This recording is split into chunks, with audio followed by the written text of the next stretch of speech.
Denis McNamara. So you might know that name or his voice from WLIR. Denis was program director and an on-air host for quite a long time, and then went over to the record label world, becoming senior vice president for the Universal Music Group and international A&R director for Polygram and Polydor. He's interviewed thousands of musicians, and as those Stones and Beatles songs were playing, I learned that Denis interviewed all of the Rolling Stones, hung out with Keith, and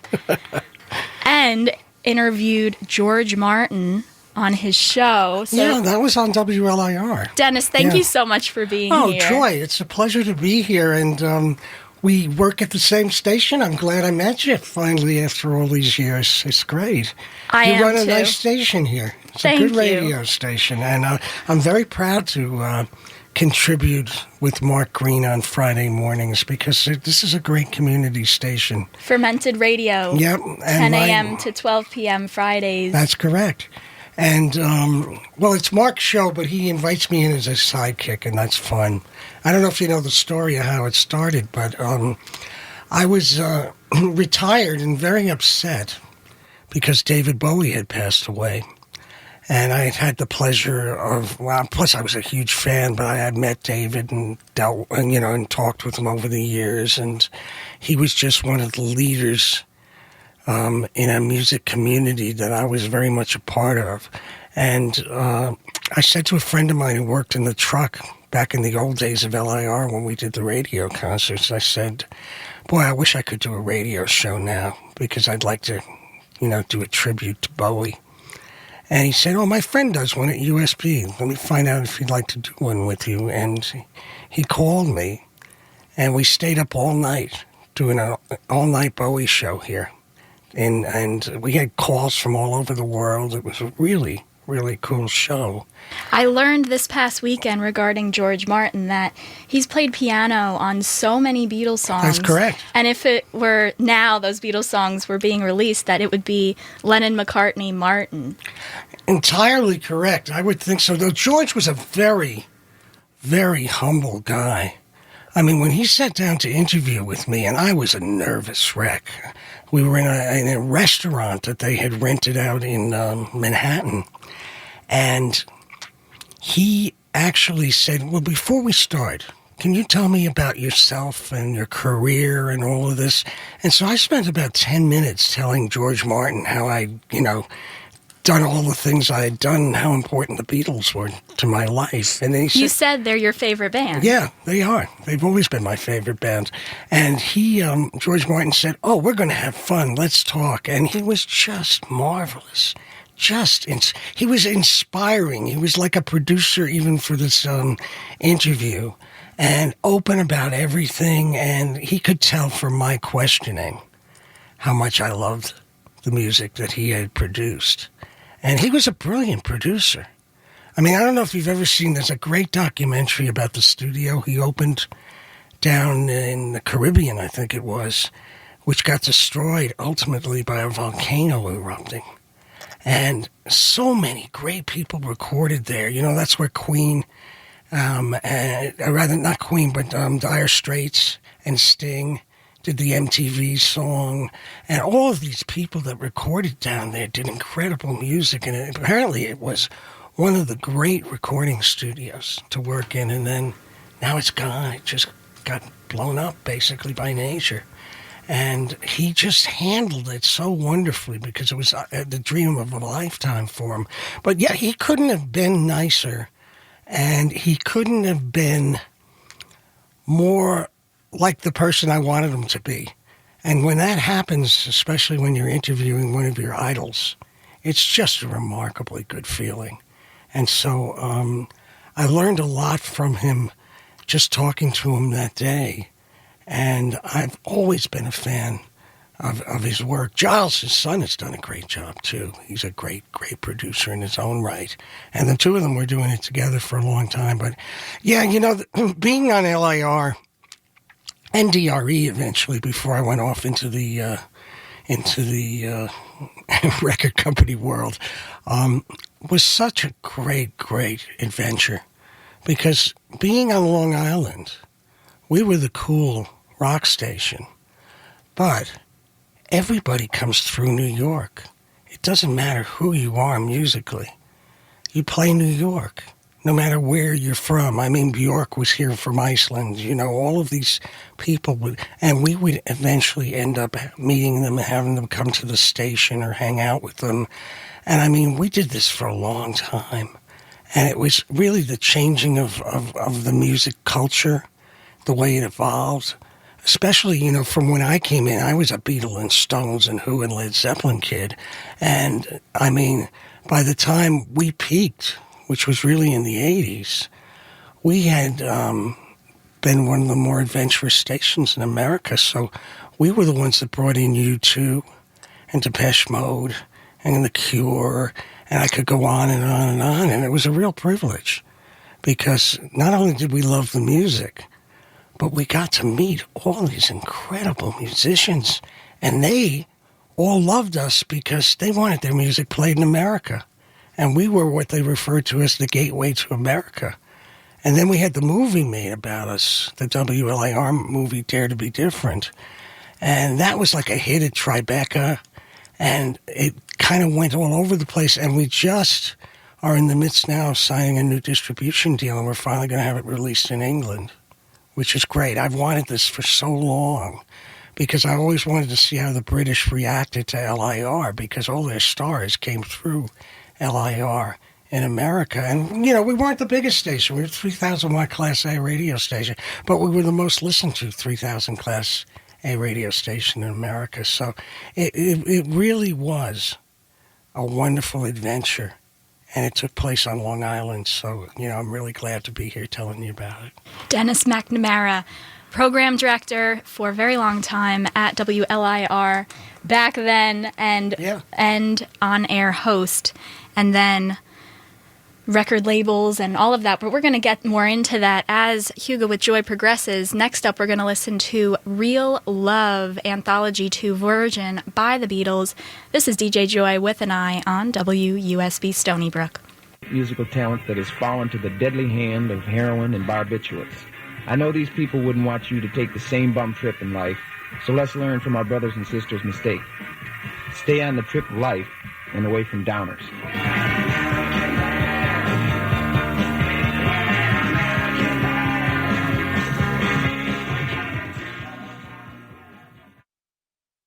sessions, 1996 to 1997. I have Denis McNamara here in the studio as a special guest on Hygge with Joi, previous program director of WLIR and on-air host. And he has a show with Mark Green, Fermented Radio, right. Yep. on Right USB. Yeah. Yeah. Every Friday morning. Every Friday morning. But we were talking about Bob Dylan, and Denis was friends with him. We became friends. I worked for years with Van Morrison. He was one of my artists when I was doing A&R for the record company. And Van and I got along really, really well. And for me, it was an absolute, honor to be working with him. It was not the most difficult of musical gigs because basically Van did it his way. And he would basically hand me the albums when they were done. He would take care of all the art. He would take care of everything. Everything would be done. So the only thing I had to make sure was when it got manufactured at the plant that they put the right record in there, because we did have some mishaps. We had some crazy mishaps. We had once, there was a mix-up, and Snoop's record got mixed up with Andrew Lloyd Webber's Greatest Hits, and that was a little weird, but they caught it before it got away completely. But those mishaps kind of happen because, we're only human, even in the record business. And so it was at times a tense relationship because Van is a unique artist. He's just one of the greats. But one of the things he did was introduce me to Bob Dylan, because he and Dylan have been very close for a long time, and we went on tour around the country, and he told me I had to come with him So I went, oh, okay. And basically we went all over the U.S., and for a while Joni Mitchell played in the middle, which was really, as beautiful as it was not the greatest, sequence of music. Because Joni, it would, either Bob or Van would open each night. They'd switch off. And Joni would be in the middle. And, Joni's so beautiful and ethereal, and she has all those weird tunings and all the rest of it. So it was kind of strange. It would change atmosphere. But during that time, Bob would ask if it would be okay to stand next to me and watch Van out in the audience, because I always went out to watch the show. And so I'd be standing in the audience with Bob Dylan next to me. And he'd say, wow, that was great, wasn't it? And I was thinking, Bob Dylan's talking to you, Dennis, so just be cool, just be cool. And him and Van one night started playing phone pranks. Somebody annoyed Van. So he started calling this guy up and saying, stop bothering me and stuff like that. And then he had me come in and call him and say, you got to leave Van alone and things like that. And him and Bob would sit there laughing because I didn't know who I was talking to or what I was doing, but they thought it was hysterical. Van's rolling on the floor, laughing his head off. And but Dylan was great. He had a really good sense of humor. And he would say profound things because he was Bob Dylan. In fact, the first night we played a group of shows at the Felt Forum. And Van opened that night. And this was before Joni hooked up with us, so it was just Van and Bob. And Van finished the set and did a blazing set. And went running into Dylan's dressing room. He said, tell you what, I got them ready for you. They're really, really ready. And Dylan waited a beat and went, yeah, Van, but do they know what they want? So, you never knew which wise ass you were going to get there, but they were both really, incredibly intelligent wise asses. But I really, really loved going out on that tour and working with them because they were really, really digging playing with each other. And like I said, going out and watching each other's set and keeping an eye on it. And not in a rivalry way, because you know what? Those are two guys that shouldn't even think about rivalry at any point in time.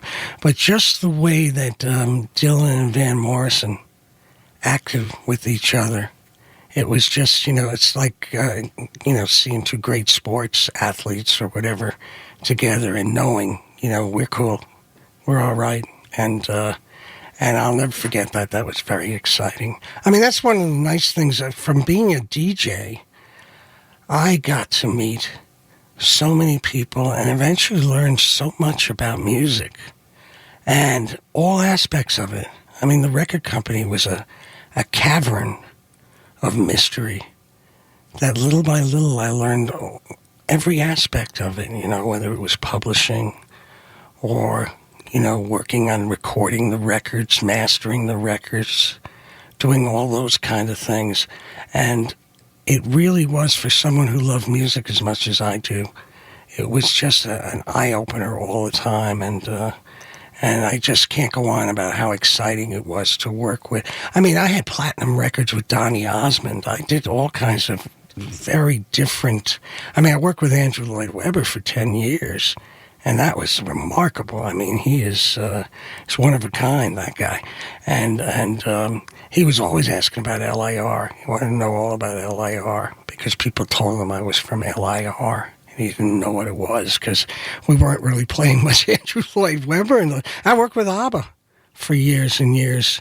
We did the whole ABBA Gold and the comeback. I went to Sweden and interviewed Bjorn so we could use the interview around the world. The nice thing about part of my music company job was because I did all those interviews on LIR, I'd end up interviewing the artists we have. I interviewed Van Morrison and like I said, ABBA, Andrew Lloyd Webber, people like that. And then we would send those interviews around the world.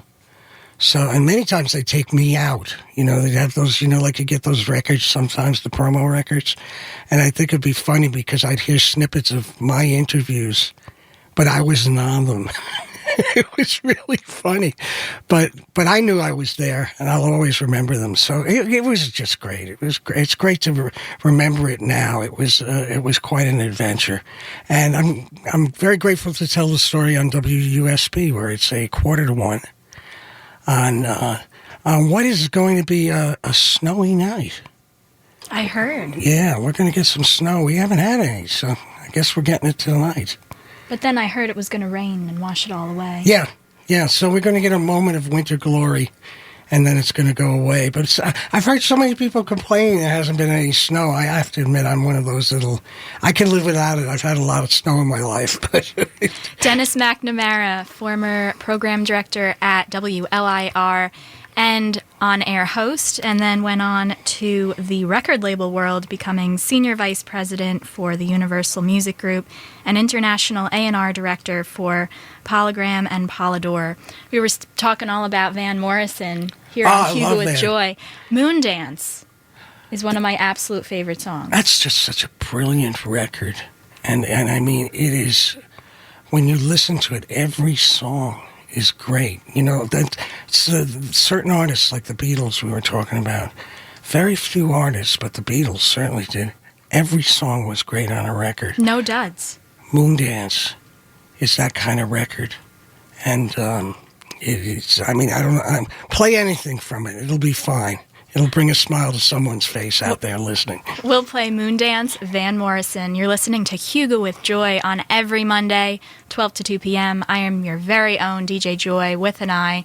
And to all the Joybirds out there, hello, much love. Let's listen to Moondance, Van Morrison.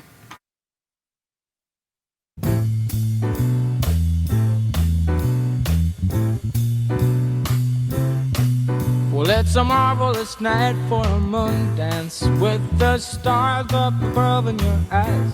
A fantabulous night to make romance neath the cover of October skies. You know, the leaves on the trees are falling to the sound of the breezes that blow. And I'm trying to please to the calling of your heartstrings that play soft and low.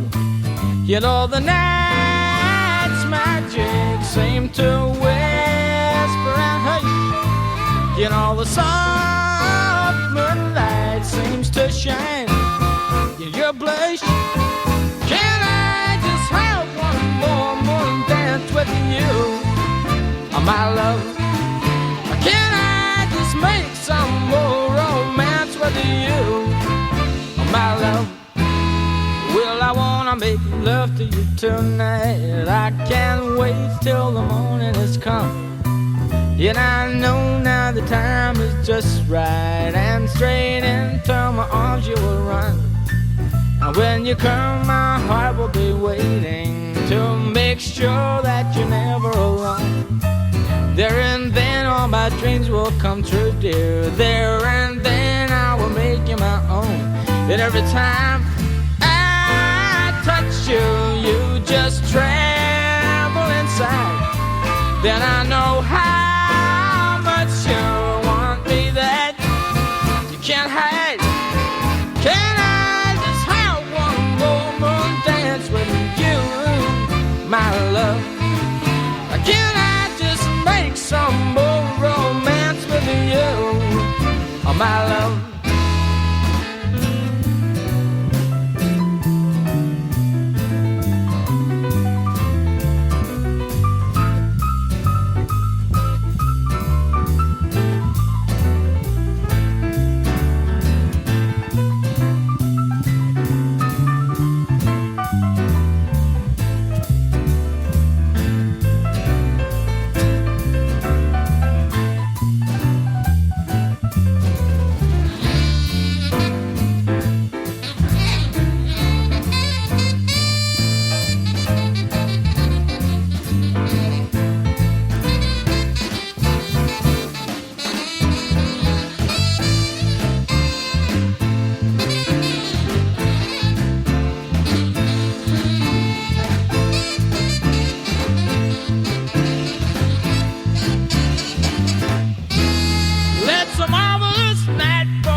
play soft and low.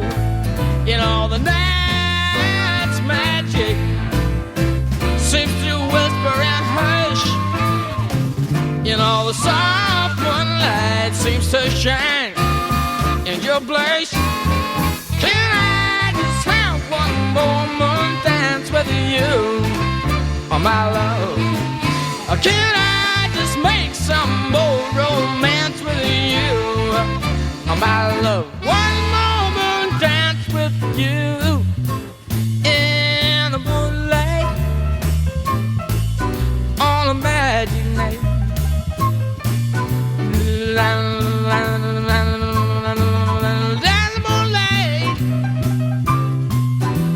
On a magic night.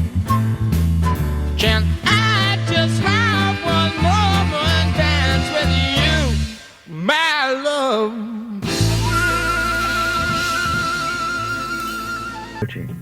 I think smack's a mess.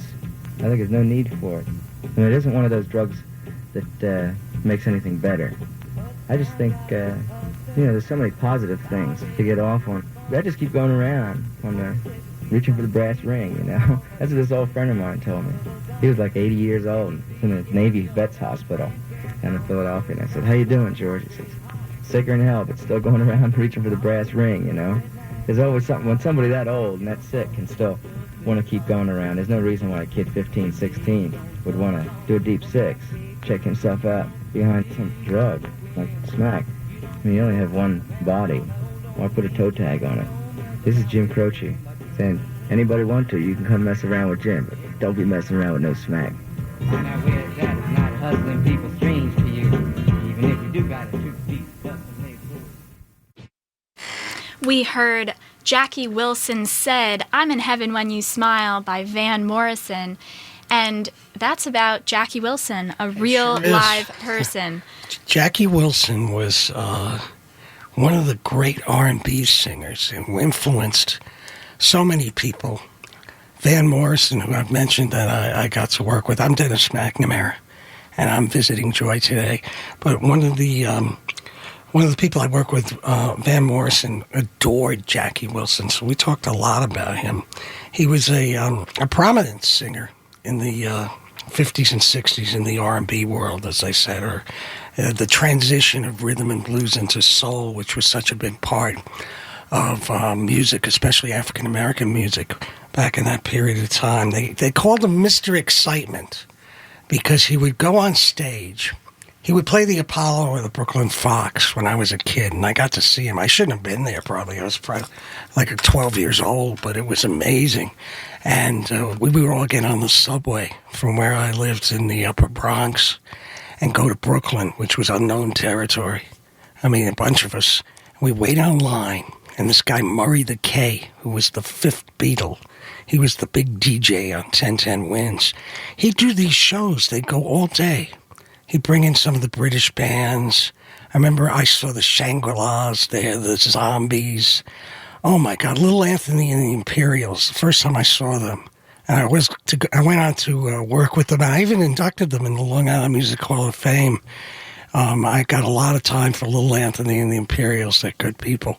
And still touring. But anyway, Jackie Wilson would tear down the place. And it was kind of like James Brown. He was probably a northern James Brown in many ways. But he was just so amazing. And then he had this, you're going to play this song. He suddenly had a mass appeal hit that was on all the top 40 radio stations and everything. And I thought, oh my goodness, he's going to be the next Sam Cooke or whatever that's going to come along. And he died at a young age, which is so sad. But anyway, to give you an idea, I mean, women loved him. Women, it was like a Beatle thing. They would be screaming, tearing at him, trying to get his clothes off and all of this. And it's just amazing to see these shows. And, they'd have a full orchestra behind him. And it was in this old movie theater in Brooklyn. I mean, they used to have all these bands playing. They had 15 bands playing in a row. Then they'd show a crummy movie. And you could sit there all day because if they didn't sell it out, they didn't turn the house. So I remember Gary Lewis and the Playboys would be on, and all of these bands that were whoever was on the radio at that point in time, and they were the most magical things to see. You know, the Shangri-Las coming out on a motorcycle with singing "Leader of the Pack" or something like that. But anyway, this is Jackie's big song. This was the song that he conquered the charts, and then unfortunately left us a few years later. But this is Jackie Wilson on WUSB. And this is Hygge with Joy on every Monday, 12 to 2 p.m. I'm going to read you a meditation that I want you to remember. Cleanse your mind. Our minds love to overthink. It does us no good to ruminate or worry. Sometimes we need to cleanse our minds of thoughts that begin to consume us. I remember when my father had back surgery, I began to fear the idea of his death. My father was all I had, having already lost my mother, and being an only child. I began to obsess over the idea of having to live life alone. For days after his surgery, I lived in constant fear of his death, and my mind was consumed with worrisome thoughts. But this worrying did me no good. It only caused me suffering. As you breathe, notice the worrisome thoughts that consume your mind. Let them all go. Cleanse your mind. Meditations on Self-Love by LaRasia Mattingly. This is DJ Joi with an I here on WUSB Stony Brook. Special guest Denis McNamara from WLIR and USB Now and USB Now and USB Now and USB Now and USB Now and USB Now and WUSB Stony Brook 90.1 FM and W297BM Stony Brook 107.3 FM.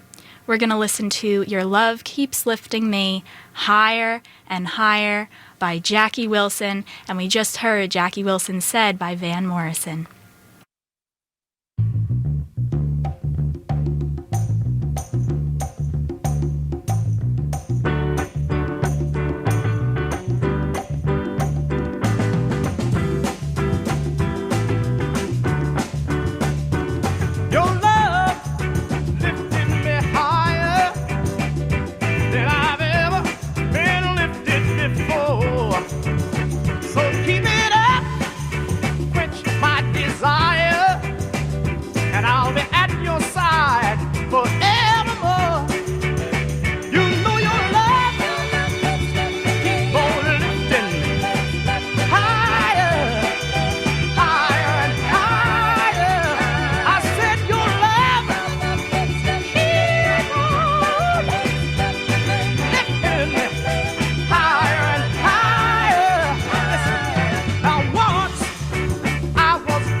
If you'd like to know about hard drugs, take a listen to Johnny Winter. I really wasn't ever a junkie. I never was really physically addicted, but I was so close, and I was definitely psychologically addicted. I always thought I was a pretty cool together person, and you can't think you're cool and together if you're a junkie. So I knew that I couldn't stay alive with the self-hatred that I was starting to feel for myself. It was just either stop it somehow or die.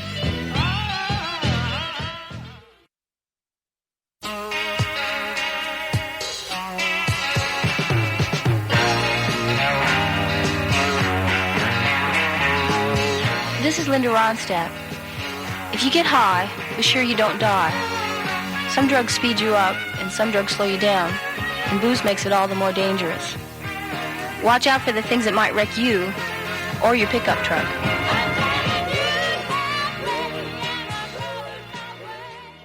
Hello out there, this is James Taylor. Sometimes it's hard not to get high, especially when everybody seems to be into it. You can tell yourself it's all right, you're just messing around. But it's easy to get in over your head. I used to get high, I don't anymore. Maybe I outgrew it, or maybe I just wore it out, I don't know. But looking back, it seems like an awful waste of time. Perhaps you can benefit from my adventures and take some advice. Enjoy yourself, but be careful.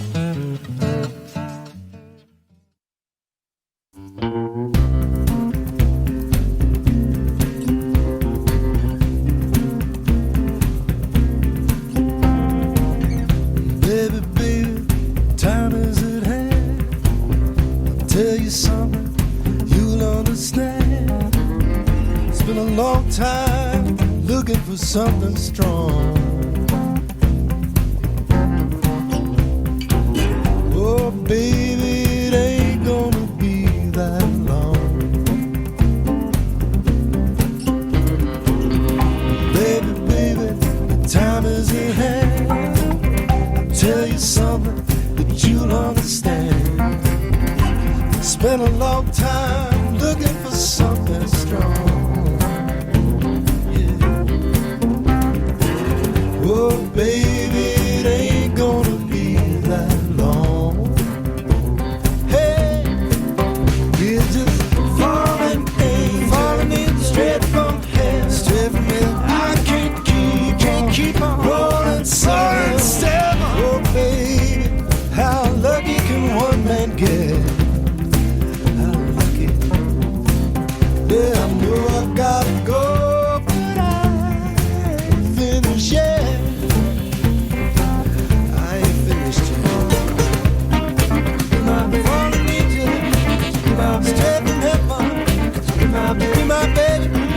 Be my baby, mama.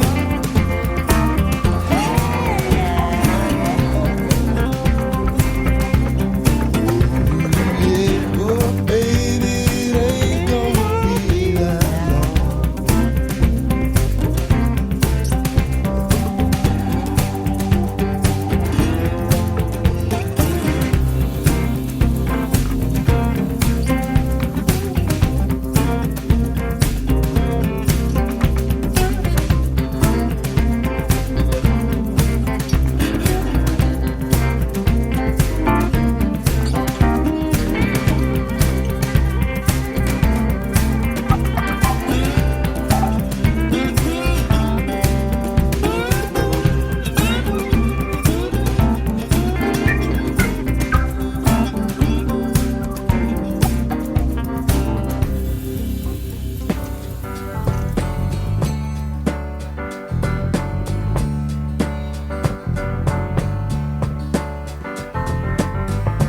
After midnight, we're gonna let it all hang out.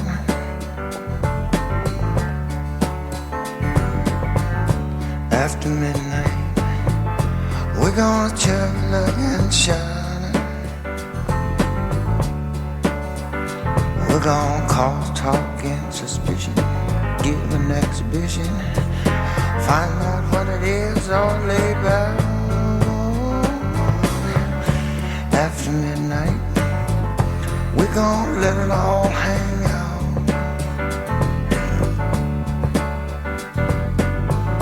After midnight, gonna shake your tambourine.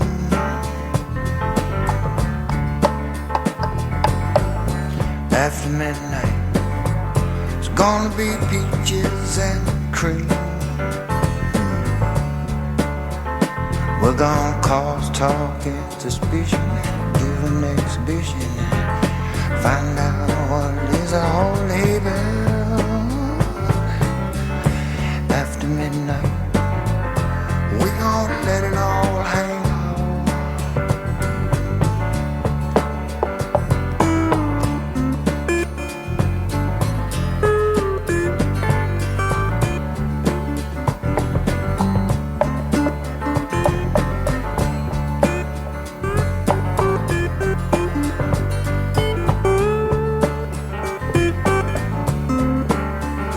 We're gonna cause talk and suspicion, give an exhibition, find out what it is all laid back.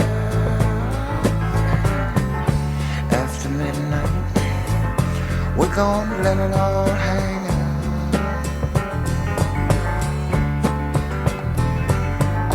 After midnight, we're gonna let it all hang out.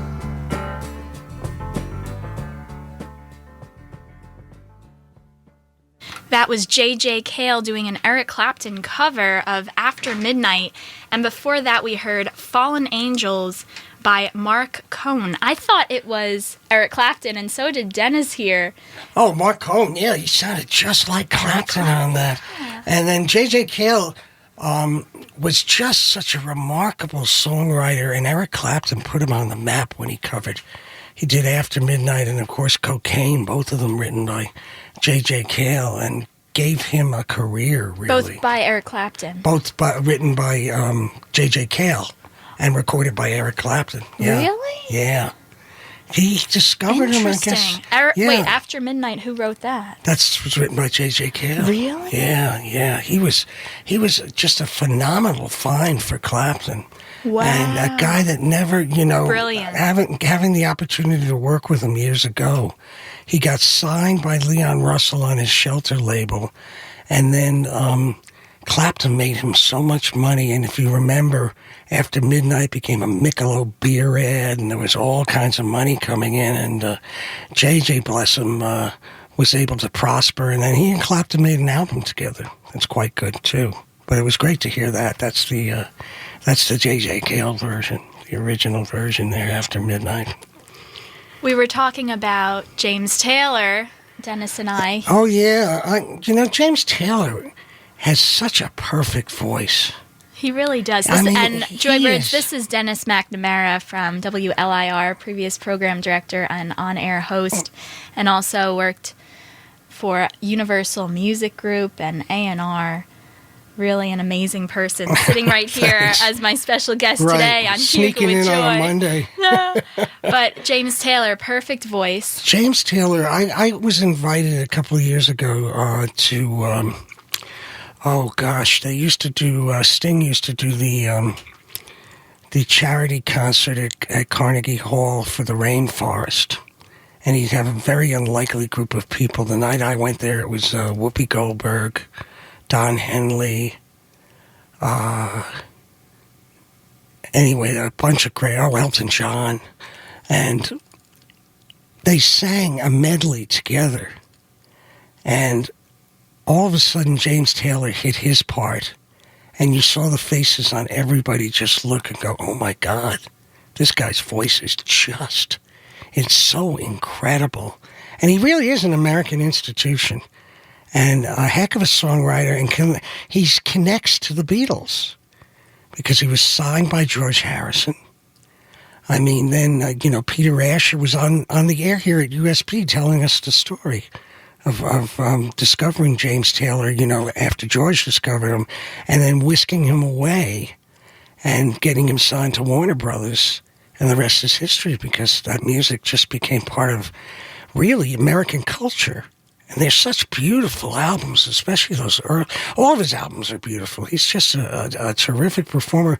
I had the pleasure one time of almost working with Danny Cooch, who was his guitar player, and started with James when he was in the Flying Machine.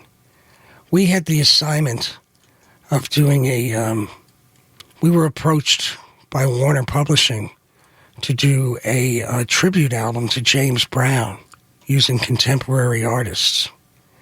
And it was a remarkable, it's too long a story to tell right now, but I really enjoyed the company of Danny Cooch. And oh my God, I'm going to forget his name now. The drummer that just took Charlie Watts' place in the Stones, the three of us. Steve Jordan. Steve Jordan, thank you. I love Steve, great guy. But the three of us spent days waiting for James Brown to meet us in New York. And every time we go over there, James was somewhere else in the country. And they'd have to take us to lunch. So we became like lunch pals for the longest time. And then one day James actually showed up. And we didn't believe it.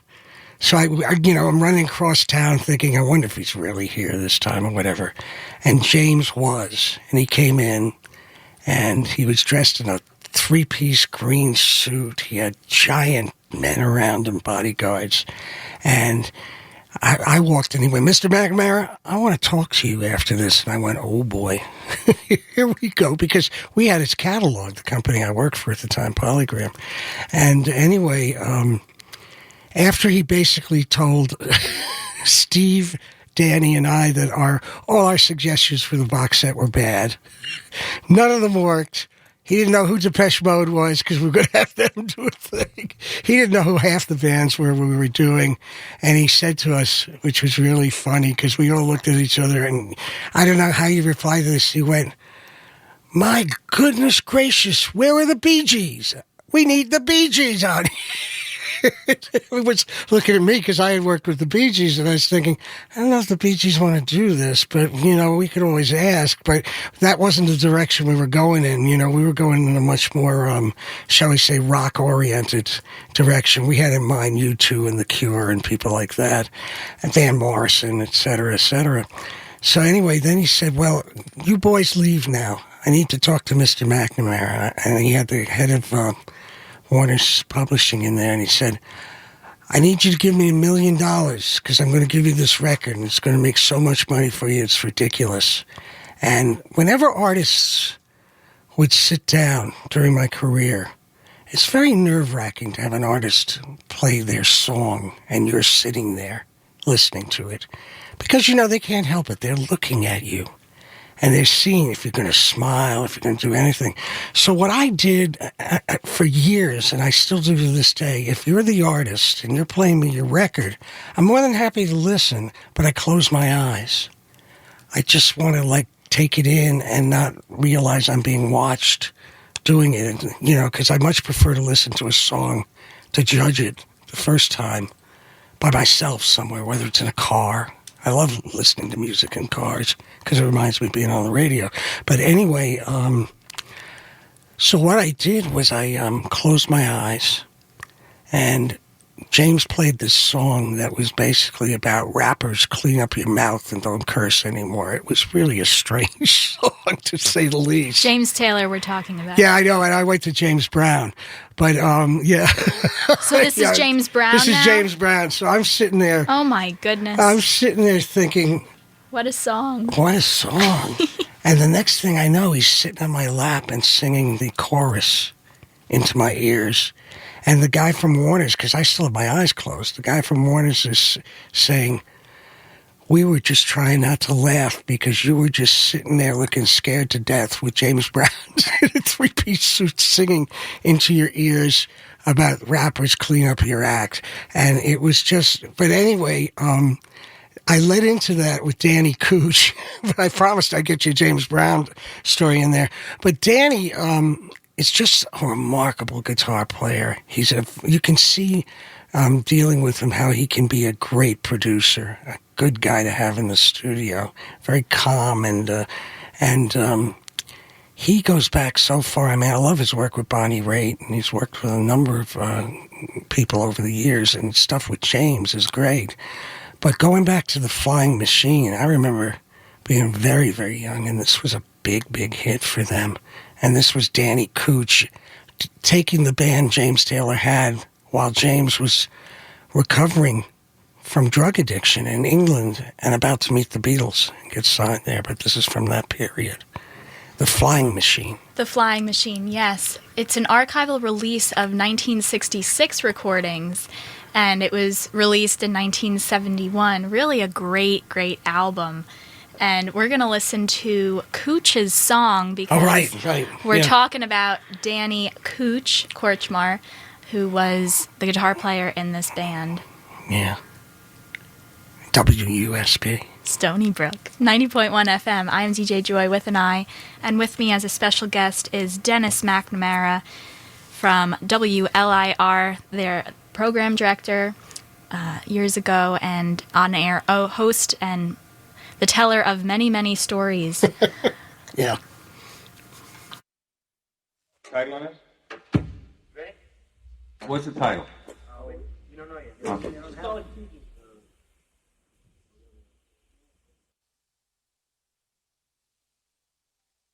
She is frenzy to the point of pain. She is counting up her list again. She won't satisfy another man. You understand.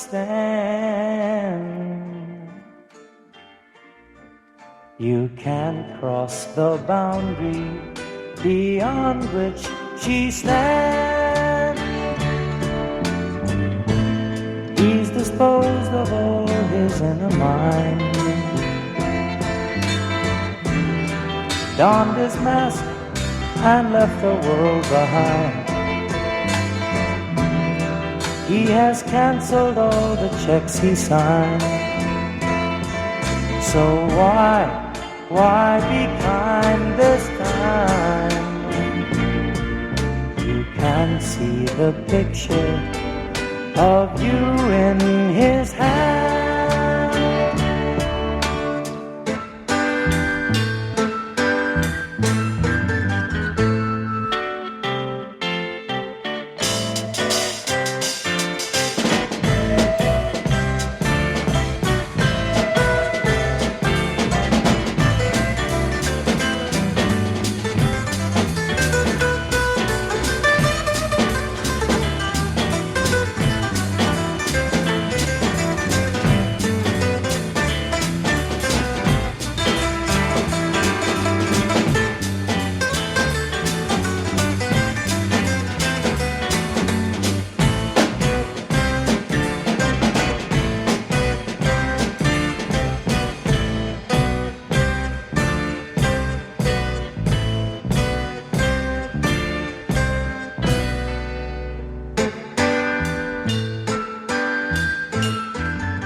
Now they've thrown out all the undesired, morbid dreams behind their gay attire. They don't talk about the morning fire. So why aspire? You don't want to be what they think is a man.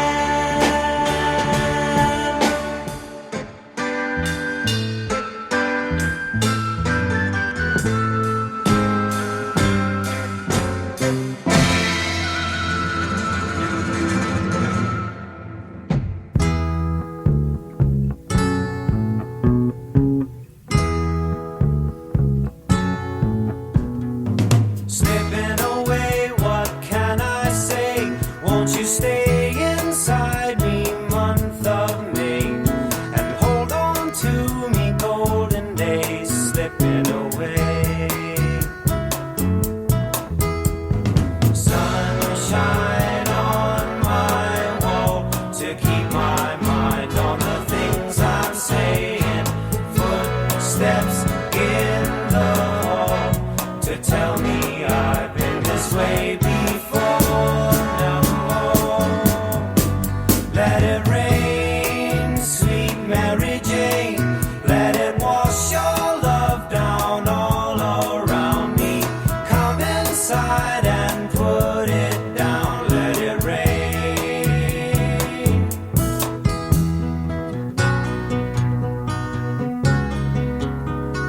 I've been trying hard to find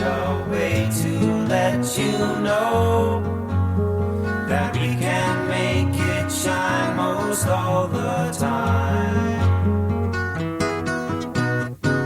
This time round I'm searching down to where I used to go, and it's been on my mind to make it shine.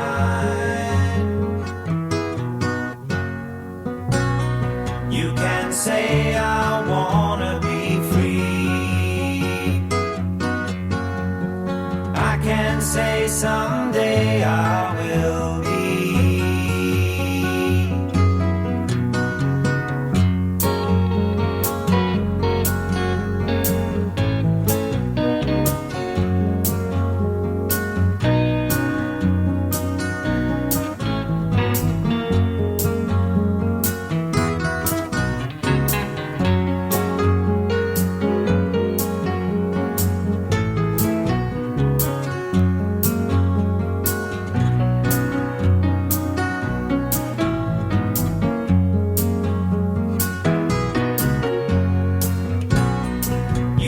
Say I wanna be free, I can say someday I will be.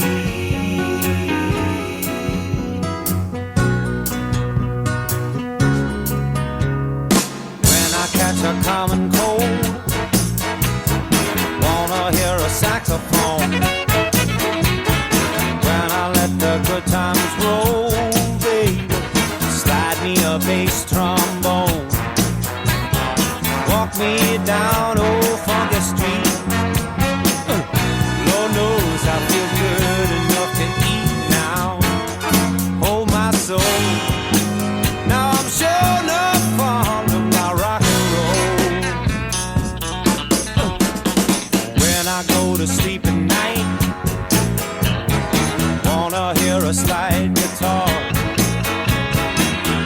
Feeling loose and right, whoa, riding in my automobile, Bonnie Maroney and a piggy suit, got the rockin' pneumonia, got the boogie woogie flu, baby, hold my soul, said I'm sure enough fond of my rock and roll. Good God, look at here, look at here.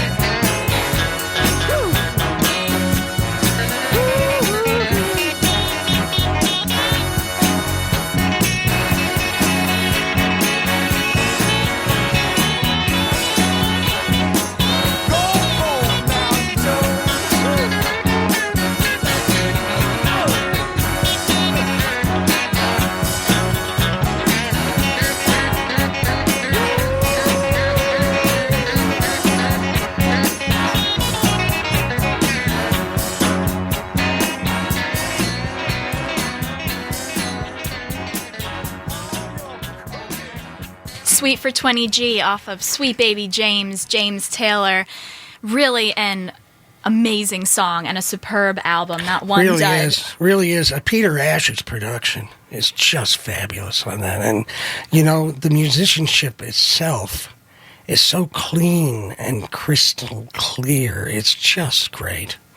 Now, I heard off of that album of Sweet for 20G, that song was a conglomeration of several different songs, and James didn't have the last song for the album, so he ended up putting all these little ideas together and creating Sweet for 20G, and 20G is the 20 grand that he would have gotten to finish the album. Can you imagine? That's $20,000 for an album that's probably sold easily 10 million records, if not more, around the world. I mean, it is just a remarkably successful record. And for Warner Brothers, one of their biggest sellers for decades on. And it is funny sometimes, you know, the payoff on records initially, when nobody knows the artist and nobody knows what's going on, is here's your $20,000, hope you earn it back. For sure. For sure.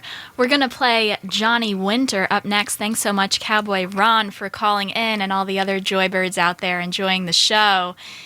You have a story. I have Denis McNamara on the show. He was program director and on-air host at WLIR and also worked for Universal Music Group and A&R. Dennis, tell me about Johnny Winter. Well, Johnny was a great person to work with. I mean, but he was obviously an albino. For everyone that has been a fan of his for years, he and his brother Edgar, remarkably, two fabulous musicians, one a guitarist and one a keyboard guy, and they, despite the handicaps that occur when you're an albino, because obviously you know that the hair is white and there's a white pigment to the skin, but they, if you didn't know this, they don't see that well, albinos. They usually have somebody help them. Johnny used to have a manager we would do shows with him at my father's place, the Legendary Club in Old Roslyn, and we'd broadcast Johnny, and he was fabulous all the time. One night, Teddy used to be his manager, would bring him up and basically put his hand in mine and say, okay, Johnny's with you, so you take him up on stage, you do your intro. I would wait for him to get ready. We'd get a cue from the radio station, like we do here at WUSB when you do the live broadcast, go live to the stage. And I'd introduce him, and then I'd cut out.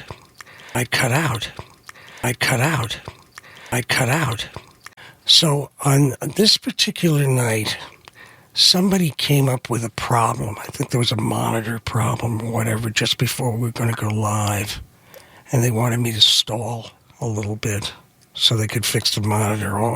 Oh, never a dull moment, right? So I'm talking to this guy, and I suddenly turn around, and Johnny isn't holding my hand. He's turned around and he's walked behind the stage. There was an area, a holding area, where we used to wait to bring the bands up on stage. And there was an open space where they would throw the bottles and cans outside into a holding area for the garbage guys or whatever. And Johnny was heading towards it. And I must have broke land speed records getting over there. I put my arms around him. I pulled him back. I said, no, man, don't go this way, whatever you do. And he said, oh, I'm sorry. I started wandering because he was playing the guitar, just loosening up. And all I could think of was, thank God. Otherwise, we'd have a guitarist in with the garbage, the bottles and everything else, and a nightmare. Instead, we brought him up on stage, got the monitor fixed, introduced him, and there he was, the great Johnny Winter. And he is a much beloved musician in the Long Island market for forever and ever, because he was just such a remarkable player. But that was the night I almost lost Johnny Winter. That was a little scary. Very scary. Yeah, I'll say. His birthday was February 23rd, so 4 days ago. Wow. 1944 he was born and unfortunately passed away July 16th, 2014. I actually saw him at a vineyard out east right before he passed, which it was, a really humbling experience to see him and then for him to pass like that. I know. Very, very sad, but really an amazing performer and musician. And, of course, the brother of Edgar Winter. That's right, right. We're going to listen to Rock Me Baby here on WUSB. I'm DJ Joi with an I, and this is Hygge with Joy on every Monday, 12 to 2 p.m. Hygge is a Danish word. It means contentment and happiness. So I hope you're getting a lot of smiles out of this interview with Denis McNamara of WLIR, Universal Music Group, and A&R, and everything else under the sun. Yeah. Let's listen to Johnny Winter, Rock Me Baby. Going to read a meditation on self-love by Laurasia Mattingly now. You are resilient. Just like waves crashing on a shore and smoothing the rocks, our difficulties remind us we are resilient. It is the same with being human. When we go through the toughest breakup, first we lose hope in love, and then we start to feel better. We lose a loved one and experience a grief so deep we can't stop crying, and then we begin to smile in the memory of their presence. We experience an anxiety so intense that we feel like we are going out of control. Then, just as the snow settles in a snow globe, we are clear and calm. Let us remember we are resilient. May I remember that when I fall, however tough, however scary, I am strong and will get back up. We're going to listen to a public service announcement, and then we will get right back with the music. This is Hygge with Joy, and I'm DJ Joi with an I. Hi, this is Harry Chapin.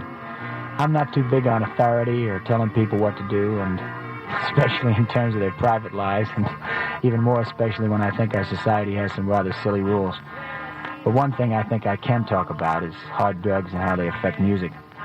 My old man, my father, is an old-time jazz musician who grew up during a time when Charlie Bird Parker and many of the other jazz greats were literally killing themselves on heroin. They thought they were playing much better stone, but the fact was that to those who listened to them night after night, they played much better when they were straight. Everybody knows about the greats of our time who have used hard stuff and are paying for it and or have paid for it with ruined talents and, well, sometimes death. And if the great ones can't make it good on the horse, then you and I can't either. If you're interested in yourself, then stay clean. Not for the fuzz, but because you can do much better music when you're not fuzzy-minded. Thank you. You heard Freeway Jam by Jeff Beck, and of course, Denis McNamara from WLIR, program director there and on-air host, and also Universal Music Group, A&R anyway. And WUSB. Of course. Yeah. He has a story about Jeff Beck. Let's hear it. Well, you know what?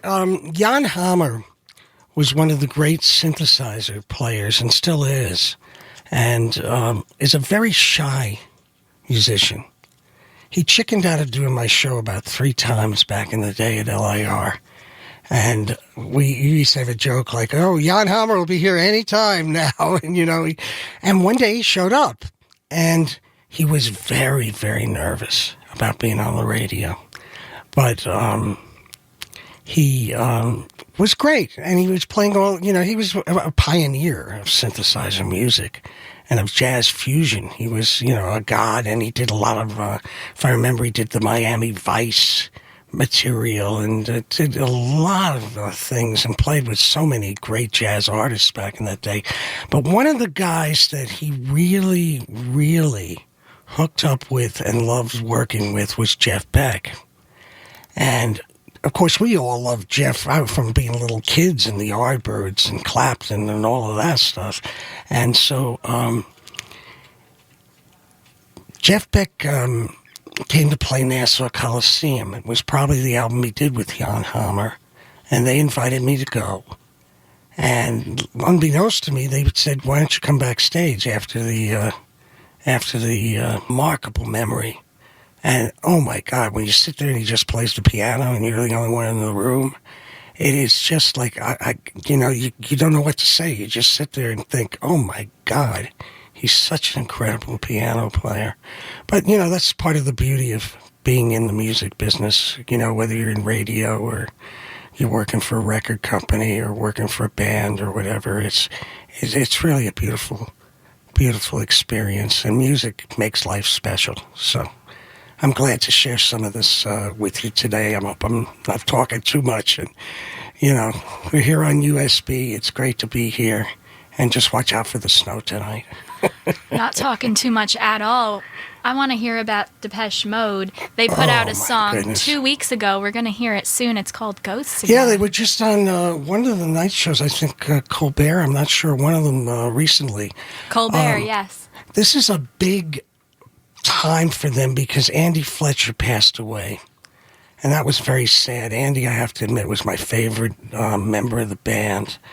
We did a movie together at DRE where we put some of our listeners on the road, and we did a documentary where they end up at the Rose Bowl playing, called Depeche Mode 101. I worked with them, oh my gosh, from the very beginning. Just can't get enough. In fact, their founding member was in the WLIR movie, and they're down to 2. And so I was very worried about this record because there were originally 4, and then Andy Wilder left, and then Fletch passed away, which was just, it was a kick to all of us because this was a guy that brightened up every room he went into. And so now it's really, it's a lead singer and it's a keyboard and songwriter. And they're coming back with one of the biggest challenges they've ever had. They've gone to a point in the world now where they're one of the biggest bands ever. They're playing stadiums all over the world. In fact, when we were at WDRE, we did their first stadium date at Giant Stadium. We were all on stage with them and everything. It was amazing. But they have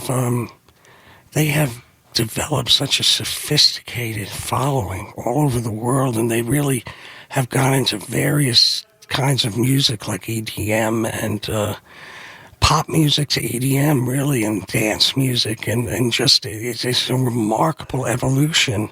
And this song is great. I love the video.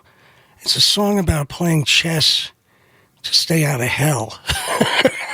So the stakes are pretty high, but this is the new one. This is Depeche Mode. It's called Ghosts Again, and I think there will be they will be remembering Fletch on this record because it's a real shock to everybody that he left us so young. And so this song, I think, has some of that meaning, too, of, love life while you have it, because it's here now. And you're listening to WUSB. That is from the new forthcoming album, and then they're going to be in the area, I believe, next month. Oh, so if you're It'll interested... be at the Garden, yeah. Just watch out for those ticket prices. They're tricky these days. April 14th, if you're interested. There you go. There you go. And the music video was directed by Anton Corbijn. I can't say his name very well, but he's a remarkable... One of the most expensive photographers if you want him to do your album cover. Which is kind of funny because we don't I guess we have album covers again. Vinyl is back. Vinyl is back. That's a good return. Booming. Yeah. Anton Corbijn. I think you say it like that. This is Denis McNamara talking right now. Here on Hygge with Joi. He is part of the Long Island Music Hall of Fame. He's an inductee. Mm-hmm. And he was at WLIR as program director and on-air host, and then went on to be senior vice president for Universal Music Group and international A&R director for Polygram and Polydor. He also went into the Broadway soundtrack sector and really has so many stories, has interviewed thousands of musicians. He can go on for years, folks. He can. If you want to listen to this interview again or play it for someone that didn't listen, you can go to WUSB.FM.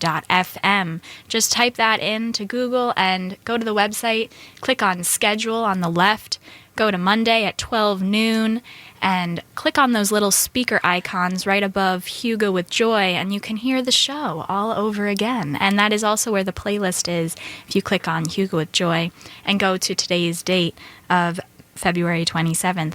I hope you enjoyed today's show. I certainly did. Dennis I was going to say I did too. An amazing guest. It's a pleasure talking with you. It's nice remembering these times. Stony Brook and WUSB have been very good to me, and so I'm glad to be a small part of this radio station, and it's a great station, so please support it because we need more stations like this around the country and the world. And thanks for listening, and beware the snow. Because it's coming. And tune in to Fermented Radio on Fridays, 10 a.m. to 12 noon. Right. Mark and I are off this Friday, but we'll be back a week from Friday. Yeah. That'll be great, yes. We have two very distinct music tastes that we managed to work side by side without killing each other, which is great. We're going to leave you with a song that was released very, very recently by Paramore, off of their new album. It's a good album. This song is called Running Out of Time, and you might have seen them on Jimmy Kimmel Live.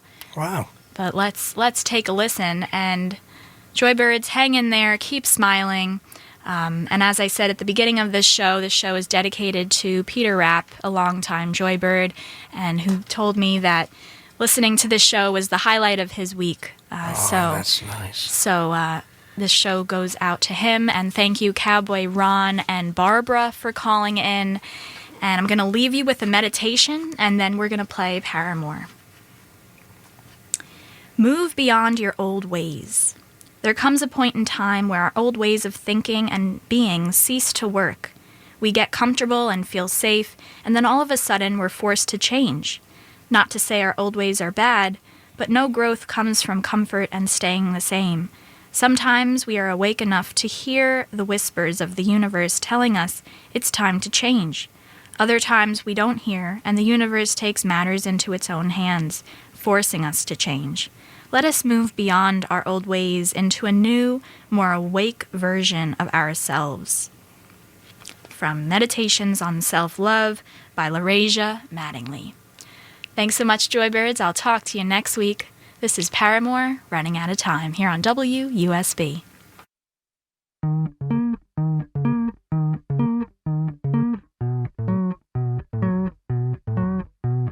Said I was gonna take some flowers to my neighbor, but I ran out of time. Didn't wanna show up to the party empty-handed, but I ran out of time. Said I walked the dog a little further than the driveway tonight, the extra mile. Thought I sent a card with my condolences, but damn, I just ran out of time. Intentions only get you so far. What if I'm just a selfish prick? No regard. I'm always running out of time.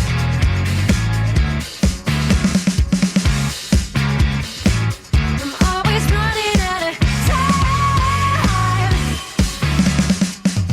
Never mind, I hit the snooze on my alarm 20 times, so I was just so tired. There was traffic, spilled my coffee,